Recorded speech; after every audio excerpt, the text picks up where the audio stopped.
Prepare camels and provision for me, and keep them nearby. If you hear of the army of Muhammad coming towards our land, inform me immediately." As more and more people embraced Islam and Prophet Muhammad's mission grew in strength, the Muslim armies and expeditionary forces began dominating the eastern and western lands of Arabia. Many tribes embraced Islam, while others chose to surrender. However, the tribes of al-Tai was hesitant to do either. Rather, Adi ibn Hatim, the Christian ruler of al-Tai, began preparing to flee to Syria, where he could live under the Christian king in those lands.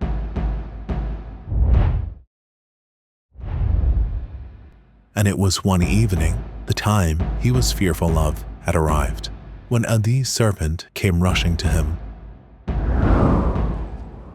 "Ya Mawlaya, whatever you intended to do on the coming of Muhammad's army, you should do it now. Why? I have seen Muslim scouts close to the habitations.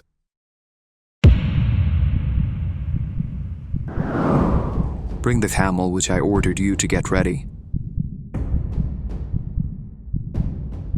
Adi ibn Hatim anxiously called his family, his wife, sons and daughters, and urged them to hurry and evacuate. In haste, the family took whatever they could and climbed their mount. As the Muslim army ambushed their land, Adi ibn Hatim led the camel on as he fled, looking back at his people and his beloved home. How did he reach this point in his life? Adi was the son of Hatim al-Tai, the famous chieftain of al-Tai, known far and wide in Arabia for his chivalry, immense generosity, and hospitality. Hatim al-Tai owned a grand palace and would feed any stranger, traveler, or needy who would come to him. Hatim al-Tai was also a poet. He was a king and nobleman, and people used to and still do honor and look up to him. Hatim al-Tai and his people were Christian, and after his death, his son Adi ibn Hatim became the chieftain of al-Tai. However, in all this, when Prophet Muhammad announced his call to guidance and truth, and called the people of Arabia to worship none but the one true God, Adi saw the Prophet's mission as a threat to his position and leadership. Adi adamantly rejected Islam and began speaking against Islam. As Islam spread and various other tribes came into Islam, the people of al-Tai approached Adi, asking him to negotiate with the Muslims or to embrace the faith. However, Adi refused to do and continued to work against Islam. And alas, when things had come to the point where the Muslims finally gained the upper hand and had arrived to ambush and conquer Najd, war broke out and Adi fled to Syria with his family. But when Adi took stock of his situation upon leaving Najd, he realized he had left behind his sister Safana, daughter of Hatim al-Tai. Now, without any means to return, Adi continued on to Syria, where he received horrible news.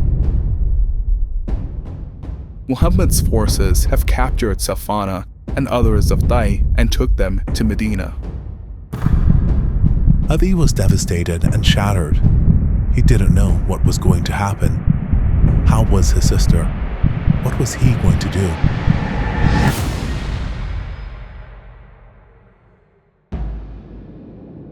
But it was one day, Adi noticed a camel coming forth, and he was shocked to recognize the woman aloft.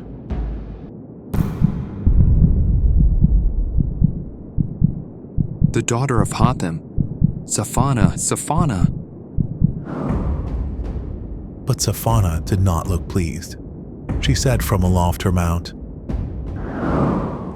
"The one who severs the ties of kingship is a wrongdoer. You are the son of Hatim al-Tai. How could you take your family and your children and leave behind the rest of your relations and those whom you ought to have protected? Your father would have never done what you did." Adi said to his sister, Oh, my sister, don't say such hurtful things. You are right, and I have no excuse. Adi tried to calm Safana until she was satisfied and got off the camel. It was then he asked her how she had come all the way from Medina to Syria. It was then that Safana told him, "Brother, I have become a Muslim." What? Adi was shocked upon what he heard. At first, he thought Safana must have accepted Islam to save herself. But as he spoke with her, he came to know she had truly become a Muslim. But how? How could this be? The day when Muslims ambushed the tribe of Tai and Safana and her people were taken captive, she was afraid and anxious. She thought the Muslim army would take the lives of their men and children, dishonor their women, ruin their homes and churches, burn their crops,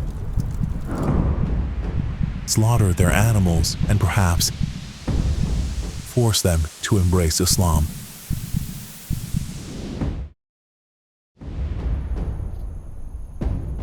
But to her amazement, the Muslim soldiers did no such thing. Besides those who fought them, the Muslims did not fight anyone. They did not harm or touch any women or children, nor destroy their land, nor force anything on them. Rather, Safana and the others were brought back to Medina with dignity, provided with rides, clothing, and food. And upon reaching Medina, they were given shelter by the masjid.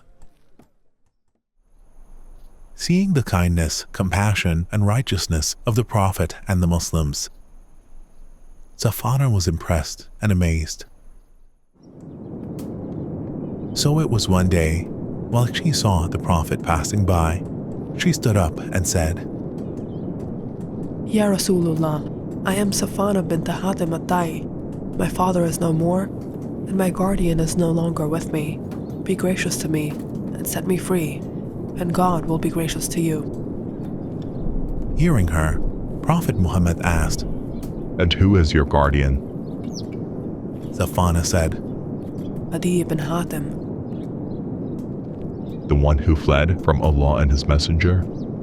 Prophet Muhammad said, before he left. On the following day, Safana waited to see Prophet Muhammad and requested to him again, but Prophet Muhammad did not say anything to her. It was on the third day, Safana was despair.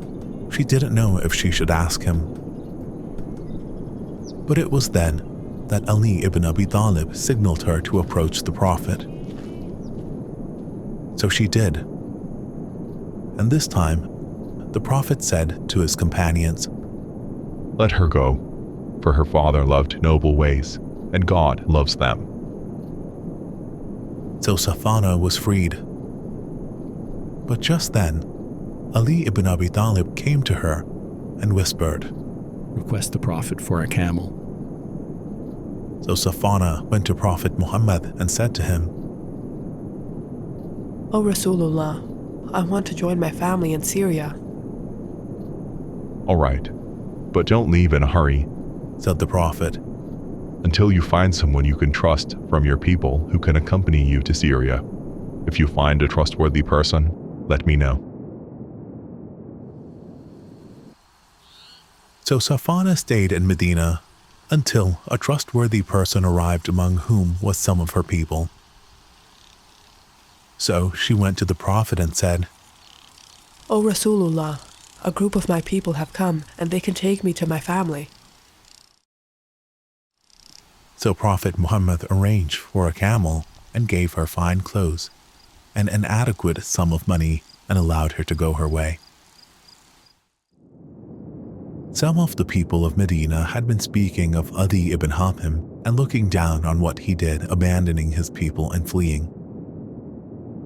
But when Prophet Muhammad heard this, he told them, Do not say such. Rather, I hope one day God will bring him to me and place the hand of Adi in my hand. When Safana told Adi all that had happened, and how generous and kind Prophet Muhammad had been to her, and how chivalrous the companions of the Prophet and the Muslims were, Adi was surprised. He could hardly believe what he was hearing. He had been so hostile towards Islam and toward Prophet Muhammad, yet he treated his own sister with such dignity and respect. Safana had nothing but good to say about the Prophet and the Muslims. Adi asked her, What do you think of the mission of this man? By God, you must go to him quickly. If he is a prophet, the one who hastens towards him would enjoy his grace. And if he is a king, you would not be disgraced in his sight while you are as you are. Upon contemplating on all that his sister told him, Adi decided to go to Medina.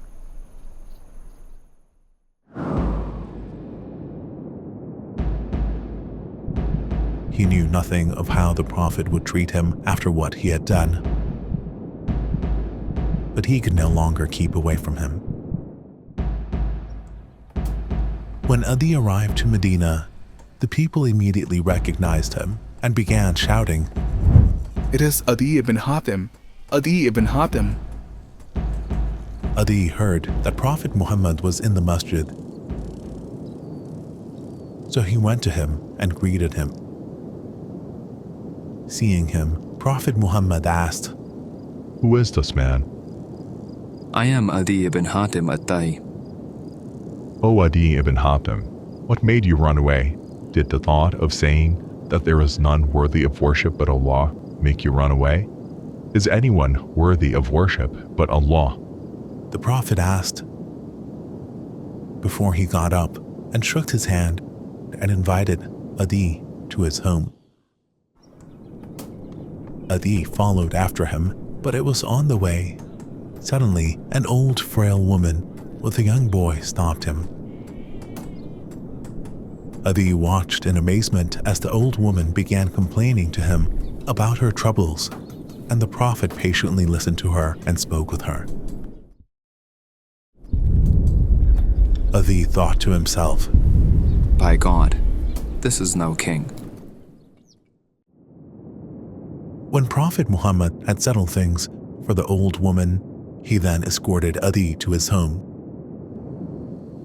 When Adi stepped inside, he was astonished to see this was no palace or mansion, no lavish chamber, but a small house, rather a small room, in which was barely nothing.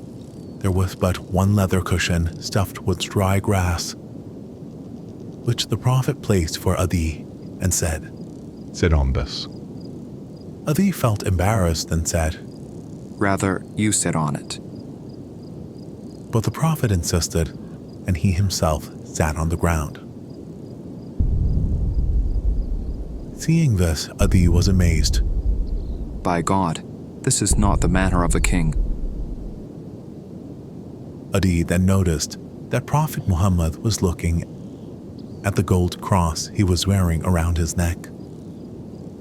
He said, O Adi, throw away this idol from yourself. The Prophet then recited, They have taken their rabbis and their monks to be their lords besides Allah. But Adi said to him, We have not taken our rabbis and monks to be our lords. Prophet Muhammad replied, It was not that they worshipped these people, but rather whatever they made permissible for them, they believed it to be permissible, even if the Lord had forbidden it, and whatever they forbade, they believed it to be unlawful, even if the Lord has made it lawful. The Prophet then said, O Adi, what do you say? What is wrong in declaring that Allah is the greatest? Do you know any God other than Allah? Accept Islam and stay in peace. When the Prophet invited him to Islam, Adi said, But I already follow a religion. The Prophet said, Yes, and I know your religion better than you. Surprised, Adi asked, You know my religion better than me? The Prophet said, Do you not belong to a sect of Christianity? Do you not invade people and take a fourth of their possessions and wealth? Whereas God has forbidden more booty for you according to your scripture. Hearing the Prophet, Adi was surprised and humbly admitted, Yes, it is certainly not permissible. The Prophet then asked him, So what is preventing you from accepting Islam? Perhaps, O Adi, the only thing that prevents you from accepting this religion is that you see Muslims in the state of destitution and poverty. By Allah, the time is near when wealth will flow amongst them until no one will be found in need to take it. Perhaps, O Adi, the only thing that prevents you from accepting this religion is that you see Muslims in small numbers as compared to their enemies, who are large in number. By Allah, the time is near when you will hear of the woman setting out from Qadisiyah on her camel alone to reach Mecca, not fearing anyone except Allah. Perhaps what prevents you from accepting this religion is that you see that sovereignty and power rest in the hands of those who are not Muslims. By Allah, you will soon hear of the wide palaces of the land of Babylon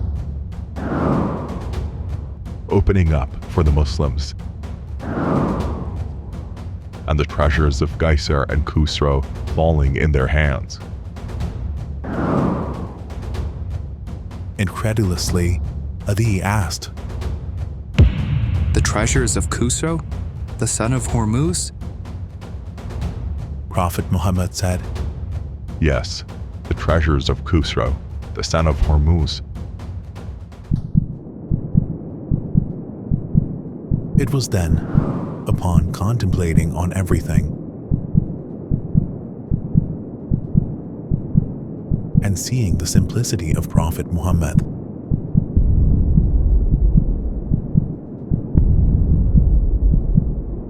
Adi said, I testify that you do not seek high office in this world, nor corruption. and he declared his acceptance of Islam. Upon his acceptance, the Prophet's face lit up with happiness, and he said, Indeed, those with whom Allah is angry are the Jews, and those who are astray are the Christians. And since then, Adi became a dedicated and perseverant Muslim. Adi ibn Hatim was a great hunter and warrior. After the death of the Prophet, when Abu Bakr became the Caliph, the Munafiqun among the Muslims, along with their tribes, rebelled and took to leaving Islam. However, Adi and his tribe remained firmly loyal, and he participated in the Ridda Wars. During the Caliphate of Umar, Ali partook in the conquest of Persia under the command of Khalid ibn Walid. Umar used to praise Ali and say, May Allah preserve you from recognition. And later, during the Caliphate of Ali, when the Muslims fell into civil war and dissension, Ali supported Ali and participated in the Battle of Jamal.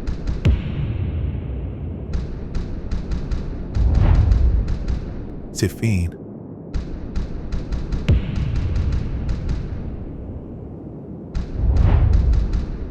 and Nahrawan.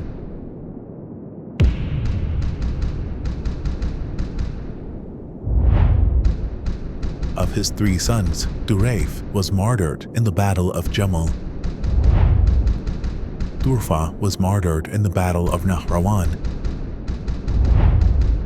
And unfortunately, Zayd, though he initially supported Ali ibn Abi Talib, in the Battle of Siffin he joined Muawiyah's army. After the assassination of Ali distanced himself from the fitna and lived a quiet life. He often wondered about the day he met the Prophet and accepted Islam, and used to say, 2 of the things which the Prophet prophesied came to pass, and there remained a third. By God, I believe it would certainly come to pass as well. I have seen the woman leaving Qadisiyah on her camel, fearing nothing until she reached Mecca. I myself was in the vanguard of the cavalry which descended on the treasures of Khusro and took them. And I swear by God that the 3rd prophecy will be realized. and it was through the will of God. The 3rd prophecy of the Prophet came to pass during the time of the devout and ascetic Khalifa Umar ibn Abdulaziz. Wealth flowed among the Muslims, so much so that when the town criers called on people throughout the Muslim domain to come and collect zakat, no one was found in need to respond. Like, share, and subscribe to the Islamic Cartoon channel. For more animated content on Islamic history, check out our other videos on the channel.